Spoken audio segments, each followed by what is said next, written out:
I want to show you a city that changed the world. In 9th century Baghdad, the House of Wisdom held more books than all of Europe combined. Scholars from Damascus, Delhi, and Athens gathered under one roof, translating, debating, and discovering. This wasn't just a library. It was the engine of an intellectual revolution that would eventually wake Europe from its slumber. The Islamic Golden Age stretched from the 8th to the 13th centuries, a period when the Islamic world became the center of scientific and philosophical inquiry. Baghdad's House of Wisdom wasn't just preserving old Greek texts. Scholars were translating them from Greek and Syriac into Arabic. Christians, Muslims, Jews, and Zoroastrians worked side by side, testing ancient theories against observation and reason. Meanwhile, in Cordoba, on the western edge of the Islamic world, another knowledge hub was rising. Cordoba's libraries held hundreds of thousands of volumes, and its scholars built bridges between Arabic, Hebrew, and Latin. While Baghdad synthesized knowledge from the east, Cordoba prepared to pass it west. This city became the gateway through which Islamic science would eventually flow into Christian Europe. Greek philosophy could have been lost forever. Aristotle's logic, Plato's dialogues, Euclid's geometry. Islamic scholars didn't just translate these works, they annotated them, questioned them, and built upon them.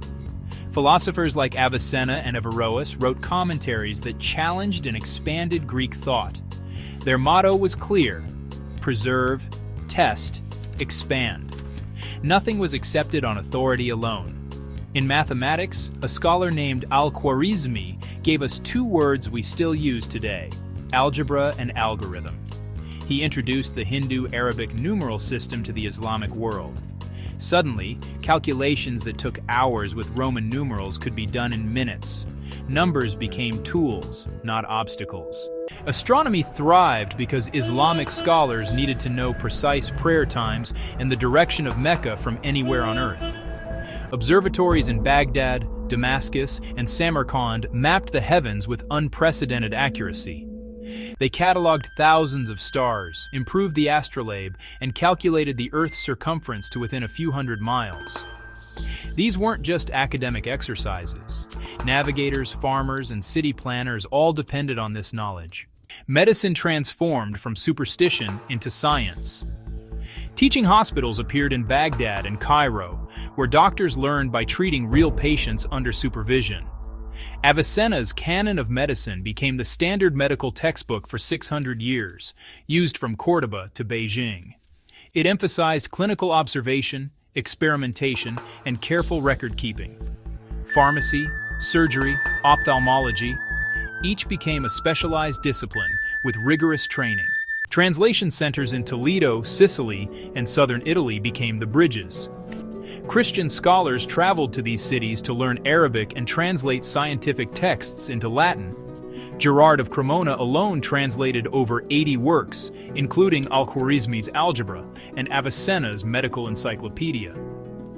These translations flooded into Europe's new universities, Bologna, Paris, Oxford, in the 12th and 13th centuries.